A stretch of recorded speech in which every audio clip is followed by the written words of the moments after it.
इतने सारे एग्जाम के पेपर से लीक हो रहे हैं। अगर मान चलिए कि सारे पेपर से लीक हो रहे हैं तो जितने भी हमारे पोस्ट पे बढ़ेंगे सब तो भ्रष्टाचारी लोग जाएंगे ना। सर, बात सिर्फ भारत के शिक्षा मंत्री का नहीं है, हमारे बिहार के शिक्षा मंत्री जो मिथिलेश तिवारी हैं, उनको ये नहीं पता कि उनको कौन सा मंत्रालय मिला है।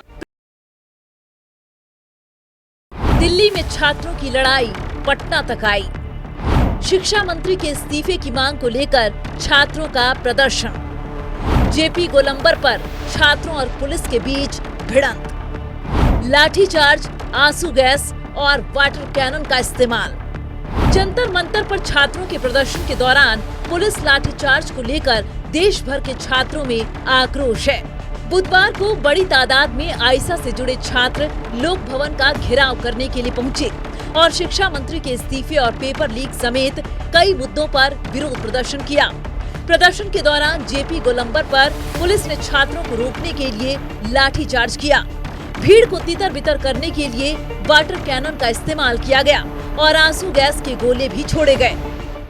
नीट का जो पेपर लीक हुआ, हमको धर्मेंद्र प्रधान का इस्तीफा चाहिए। और यहाँ पर देख सकते हैं पुलिस प्रशासन द्वारा अन्याय किया जा रहा है स्टूडेंटों के साथ, और यहाँ पे कुछ देर पहले लाठीचार्ज भी किया गया था पुलिस प्रशासन।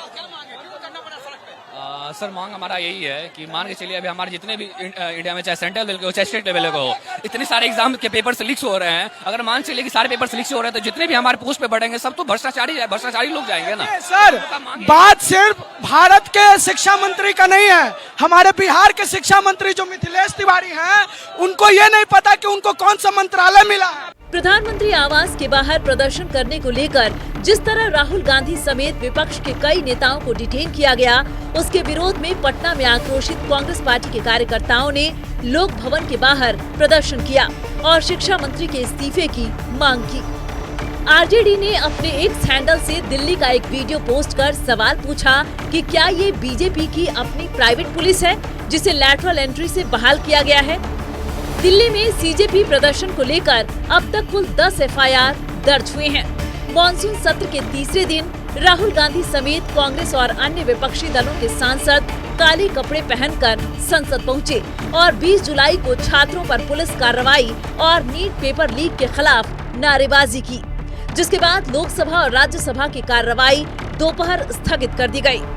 संसदीय कार्य मंत्री किरेन रिजिजू ने कहा कि सरकार नीट पर चर्चा के लिए तैयार है। सरकार नीट पेपर लीक का चर्चा के लिए पूरी तरह से तैयार है और हमने पहले दिन से कहा है, जब चर्चा होती है तो किसी नियम के तहत होना पड़ता है और इसका व्यवस्था बनाना पड़ता है। मैं अनुरोध करता हूं कि चर्चा कब होना है, चर्चा का ड्यूरेशन कितना लंबा चर्चा होना है और किस नियम के तहत होना है। माननीय स्पीकर महोदय, सारे पार्टी के फ्लोर लीडर से बातचीत करके इसका निर्णय किया जाए। सरकार पूरी तरह से नीट पेपर लीक पे चर्चा करने के तैयार है और इस देश के युवाओं को भविष्य के लिए हम सब मिलकर के एक सार्थक चर्चा हो, ये सरकार चाहती है। लेकिन विपक्ष का कहना है कि पहले शिक्षा मंत्री धर्मेंद्र प्रधान इस्तीफा दें, उसके बाद सदन में चर्चा होगी।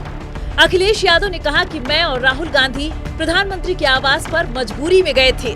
अगर यहाँ हमारी बात सुन ली जाती तो हमें वहाँ नहीं जाना पड़ता। अध्यक्ष महोदय, ये मुद्दा कांग्रेस, समाजवादी पार्टी, बीजेपी का नहीं है। ये मुद्दा युवाओं और छात्र नौजवानों का है। आपने इनको बुलवा दिया, क्या समझौता कर लिया आपने? क्या आपने क्यों नहीं बोलने दिया हमें? अध्यक्ष, मैंने बोलने के लिए कहा, एक मिनट प्लीज। नहीं, आपने समझौता क्यों कर लिया फिर? हम लोग का बात भी अखिलेश जी, नहीं, छात्र नौजवान क्या केवल? अखिलेश जी, एक मिनट। नहीं अध्यक्ष महोदय, ये पक्ष ठीक नहीं है अध्यक्ष महोदय। ये युवा, छात्र, नौजवान हम सब के हैं, हम सब लड़ रहे हैं उनके लिए, हम सब लड़ रहे हैं उनके लिए। जब छात्रों की नहीं सुनी जाएगी तो सड़कों पे आएंगे। और जो सरकार ने व्यवहार किया है, इस्तीफा तो क्या है, इस्तीफा तो जब चाहेंगे तब मंत्री ले लेंगे, सदन के बाद ले लेंगे। लेकिन सवाल ये, जो छात्रों के साथ व्यवहार हुआ है, उनके हाथ तोड़े, सर तोड़ा, उनके कपड़े फाड़े, क्या बेटियों के कपड़े फाड़ेंगे आप? हम और राहुल जी थे। अध्यक्ष महोदय, हम मजबूरी में गए हैं प्रधानमंत्री के आवास पर।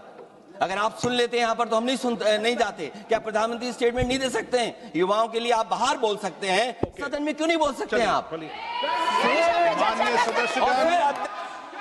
जो बोल नहीं सकते वो भी बता रहे हैं, सुना रहे हैं, समझा रहे हैं कि वे बेहद आहत हैं, नाराज हैं, अपने भविष्य को लेकर बहुत चिंतित हैं। हर आवाज सुनाई नहीं देती, कुछ को देखकर सुनना होता है, समझना होता है। छात्रों के आंदोलन से आम लोग किस तरह कनेक्ट कर रहे हैं, इसे इस तरह समझिए कि कई लोगों ने खुद के लिए नहीं बल्कि जंतर मंतर पर बैठे प्रदर्शनकारियों के लिए स्विगी और जोमेटो पर खाने के ऑर्डर प्लेस किए। ये अनाम ऑर्डर इतनी बड़ी तादाद में प्लेस किए गए कि खाने वाले कम पड़ गए और बांटने वाले ज्यादा हो गए। इधर सीजेपी के साथ केंद्रीय मंत्री जेपी नड्डा ने दूसरे दौर की बातचीत के लिए हामी भर दी है।